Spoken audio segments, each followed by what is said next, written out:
하나님 말씀은 사도행전 6장 1절에서 15절까지 말씀입니다. 그때 제자가 더 많아졌는데 헬라파 유대인들이 자기의 과부들이 매일의 구제에 빠짐으로 히브리파 사람을 원망하니 12사도가 모든 제자를 불러 이르되 우리가 하나님의 말씀을 제쳐놓고 접대를 일삼는 것이 마땅하지 아니하니 형제들아 너희 가운데서 성령과 지혜가 충만하여 칭찬받는 사람 7을 택하라.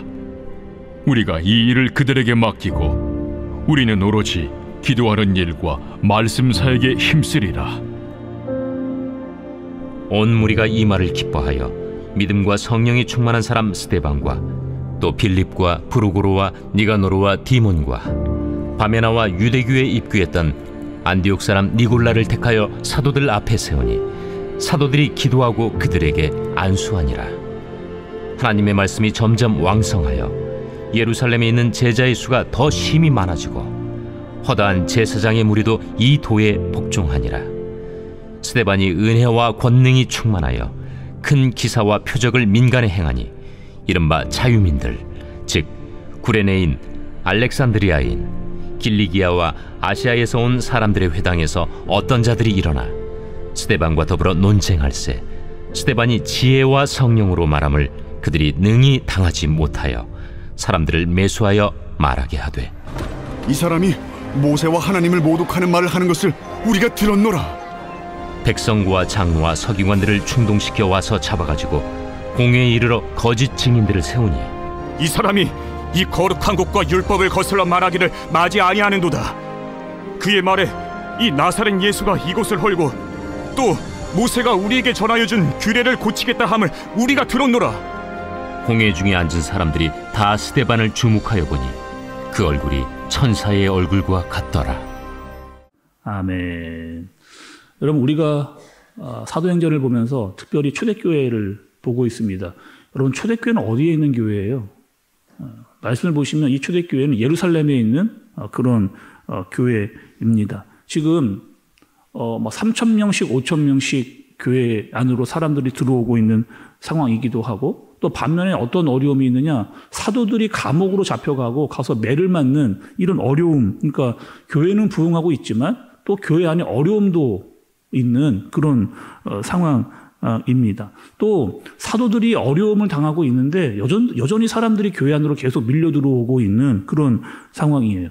여러분 교회가 커지면 어떤 문제들이 생길까요? 작았을 때보다 커지면 어떤 행정적인 이런 일들이 더 많아지는 게 당연합니다. 그래서 이제 사도행전 6장에서는 그 교회가 커지는 상황 가운데 있는데 교회가 어떻게 대처해 나가는가를 말씀으로 우리에게 보여주고 있습니다. 여러분 1절의 말씀을 한번 보세요. 6장 1절의 말씀을 좀 보시면 그때에 제자가 더 많아졌는데 헬라파 유대인들이 자기의 과부들이 매일의 구제에 빠짐으로 히브리파 사람을 원망하니 이렇게 이야기합니다. 그러니까 지금 여러분 교회에 어떤 사람들이 있었느냐 히브리파 사람과 헬라파 사람들이 이게 있었어요. 좀 더 쉽게 말하면 이렇습니다. 히브리파 사람들은 이런 사람들이거든요. 그러니까 예루살렘에 쭉 살았어요. 쭉 살다가 교회 안으로 들어온 사람들입니다. 그러니까 더 쉽게 말하면 한마디로 말하면 그 지역 토백이들이 교회 안으로 들어온 겁니다. 헬라파 사람들은 어떤 사람들이냐 다른 지역에서 이주하여 와서 살게 되다가 교회 안으로 들어오게 된 그러니까 다시 말하면 객지 사람이었던 사람들이 헬라파 사람 이렇게 이해하면 훨씬 편합니다. 그래서 히브리파 사람과 헬라파 사람들이 한 교회에 지금 같이 다니고 있는 그런 상황인 거죠. 그런데 이 헬라파 사람들이 잘 이제 보니까 좀 억울한 일이 생기는 거예요. 왜? 헬라파 사람들이 헬라파 과부를 더 잘 도와주는 겁니다. 그럼 점점점 헬라파 과부들은 빠지게 되는 그런 상황이 되게 되는 거죠. 그래서 헬라파 사람들이 이렇게 이야기를 하는 거예요. 아니 이상한 것 같다? 아니 왜 우리 쪽 헬라파 과부들을 교회가 잘 도와주질 않고 히브리파 사람들만 열심히 도와주느냐 이런 일들이 교회에 생겨나게 된 거죠. 아무래도 여러분 이랬을 거예요. 왜냐하면 히브리파 사람들은 그 지역 사람들이니까 그 지역 사람들이 더 잘 알았을 겁니다. 그러니까 더 잘 알다 보니까 상황이 어려운 사람들을 조금 더 잘 도와줬겠죠. 그러다 보니 상대적으로 느끼는 그런 차별을 누가 느꼈느냐? 헬라파 사람들이 느끼게 되고 있는 이런 그런 상황이에요. 그러니까 한마디로 일부러 차별하려고 했던 차별은 아니고 일을 하다 보니까 생격이 나게 된, 그러니까 미처 거기까지 파악을 못하여서 헬라파 과부인들을 잘 도와주지 못했던, 그러다 보니까 히브리파 과부와 헬라파 과부가 조금 형평성에 문제가 좀 생기게 된 거죠. 그리고 불만이 생겨나게 된 겁니다. 아니, 헬라파 사람들은 이럴 수 있잖아요. 왜 불공평하게 하느냐, 차별을 두느냐, 아니 가뜩이나 다른 나라에서 살다가 온 것도 우리가 서러운데 왜 교회에서까지 우리를 차별하느냐, 이렇게 지금 이야기를 하게 되는 겁니다. 교회가 그럼 이 문제를 어떻게 해결했을까요? 이런 차별이 있다, 뭐 억울하다, 이런 일이 생겼는데 교회가 어떻게 해결했을까요? 교회가 여러분 이렇게 합니다. 어떻게 하냐면 기본으로 돌아가는 거예요. 가장 기본으로 돌아가는 겁니다. 처음으로 돌아가고 더 집중해야 될 것들을 알아서 사람들을 그것으로 나누는 것을 볼 수가 있습니다. 사도들은 어떻게 하느냐?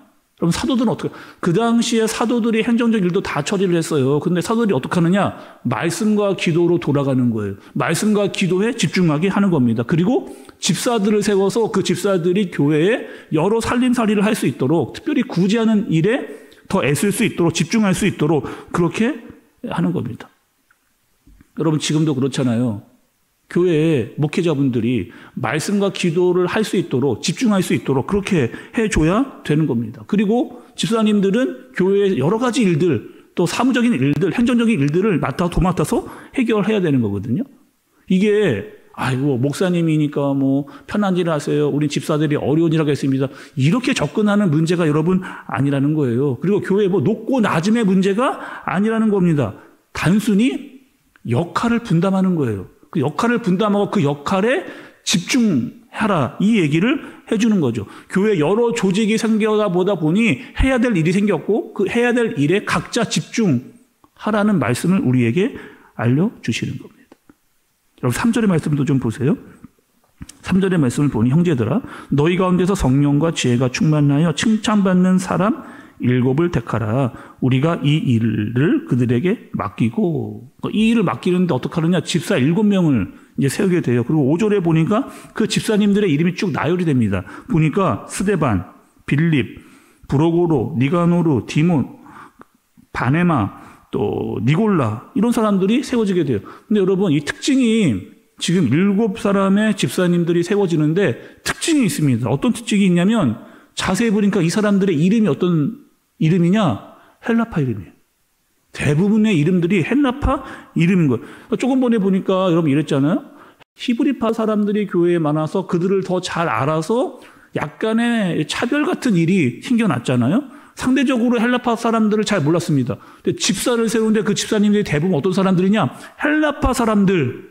그 사람들이 세워져가지고 헬라파 사람들을 더 잘 파악할 수 있도록 그렇게 했어요.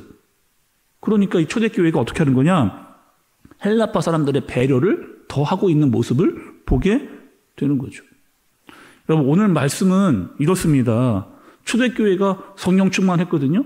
사람들이 점점점 많아지고 있습니다. 그런데 그렇다고 해서 교회가 전혀 문제가 없었더라, 이게 여러분 아니에요. 성령 충만했지만 사람들이 많이 몰려왔지만 교회 안에 여전히 뭐가 있었다? 문제가 있었습니다. 그런데 그 문제들을 어떻게 해요?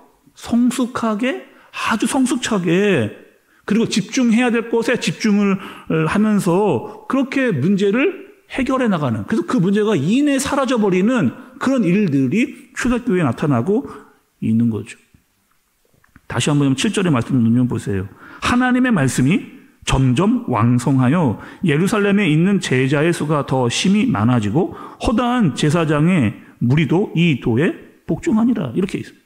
하나님의 말씀이 흥왕해지고 사람들이 많아졌지만 문제가 사라져버린, 하나님의 말씀에 더 집중하면서 각자의 일에 최선을 다하는 그런 모습이 초대교회의 모습이 등장하게 되는 거죠. 그리고 오늘 여러분 또 한 사람이 등장을 합니다. 이 사람 너무나 잘 아는, 우리가 잘 알고 있는 그런 사람이에요. 누구냐? 스데반. 스데반이라고 하는 사람. 그리고 그 사람의 직분이 있는데 그 직분은 집사 직분을 가지고 있었습니다. 그리고 조금 전에 이야기했던 7명 중에 한 사람이 바로 이 스데반 집사예요. 이 사람이 어떤 사람인가 좀 살펴봤더니 여러분 8절과 10절에 보니까 읽지는 않겠습니다. 은혜와 권능이 충만한 사람이고 지혜와 성령으로 말을 했던 사람이고 집사의 직분을 감당했던 그리고 복음을 전했던 사람이 바로 스데반 집사였어요. 그런데 복음을 전하다가 사람들이 못마땅히 여긴 거죠. 그래서 이 스데반이 공회에 넘겨지게 됩니다. 재판을 받아요. 여러분, 내가 복음을 전하다가 의도치 않는 어려움을 당해서 감옥에 들어가게 됐다. 얼마나 이런 마음이 어려웠을까?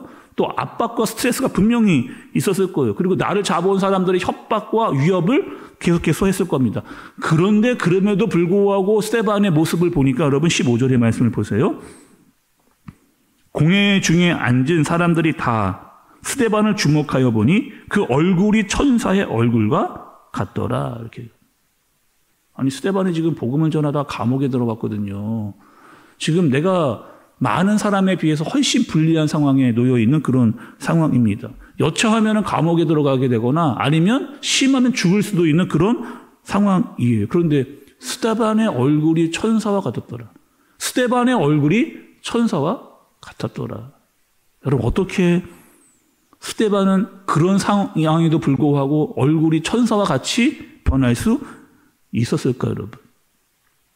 지금 스데반은 외부적인 상황이 녹록치 않은 상황이에요. 사람들이 다 지금 나를 모아먹거나 위협하고 있는, 나를 적대시하고 비난하고 원망하고 있는 그런 상황. 그런데 내 외부적인 상황에 내 모든 에너지를 뺏기지 않습니다.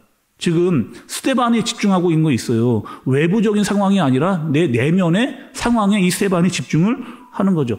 바로 여러분 이게 사도행전의 흐름입니다. 한 사람 한 사람 개인도 마찬가지고 교회도 마찬가지예요. 외부적으로는 어려움이 계속해서 일어나고 있는데 교회 내부와 성도 한 사람 한 사람은 자기의 내면에 신경 쓰고 거기에 집중되어져 있는 모습을 볼 수 있는 거죠. 특별히 이 내면에 집중하고 있다는 사실은 뭐예요? 지금 이 사도행전이 지금 성령의 충만으로 가고 있는데 그 성령 충만에 다 지금 집중을 하고 있는 겁니다. 한 사람, 한 개인, 한 성도뿐만 아니라 교회 또한 성령 충만으로 나가고 있는 거죠. 우리 교회도 이래야 되지 않을까. 내 힘으로 안 되는 일이 있거든요. 내 힘으로 부족하고 연약한 일들이 있거든요. 그런데 성령 충만하면 가능케 됩니다. 우리 한 사람 한 사람, 우리 성도 한 사람 한 사람, 교회에 모두가 성령 충만하면 은혜와 권능으로 지혜로 감당할 수 있게 되는 거죠. 아무리 외적인 어려움이 온다 할지라도 내면의 성령 충만으로 이 모든 일들을 감당할 수 있게 됩니다. 그리고 그럴 때마다 우리의 얼굴이 천사와 같은 얼굴을 갖게 되는 거죠.